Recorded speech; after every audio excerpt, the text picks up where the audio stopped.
มือซุงค่ะมือซุงพี่น้องอ้อยก็อ้อยเซเฮาเขาตั้งเซงเฮาคามาเล็บเห็นต้วยฝั่งหางก้นติดจับตั้งเป็นโควิดกันค่ะฝั่งหางก้นติดจับตั้งเป็นโควิด19นั่น 1. มีลมหนาวแห้งไหม้38ดิกรีเซนติเกรดขึ้นเหนือ 2. ไอ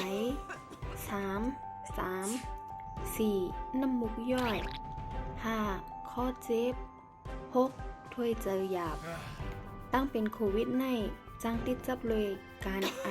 ขี้จามอำนั้นเตอแมนยาเจอแมงตั้งเป็นอันลูกดีก้นติดจับโควิดมาไล่ให้กลางตั้งเป็นใส่ผ้าปิกซบตาเสเมื่อดีกว่าตั้งนอกอยู่ให้ห่างไกลกันดีเอสุด2 เมตรอำกว่าดีมีก้นนำอยู่ใกล้ๆล่างปันมือให้หมดใส่ตาเสแลกินปันตั้งกินอันหงสุกเมื่อไปไล่ล่างมือนั่นฟ้างอย่าเอามือสีตาคูลังแลซบคานอห่มลอยจอยกันอยู่เฮิรนอยู่ลีมีดังเซอร์ห่มมือจอยแถมกันตอดสู่เจอแมง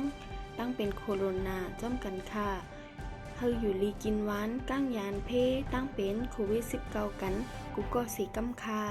มือซุงค่ะ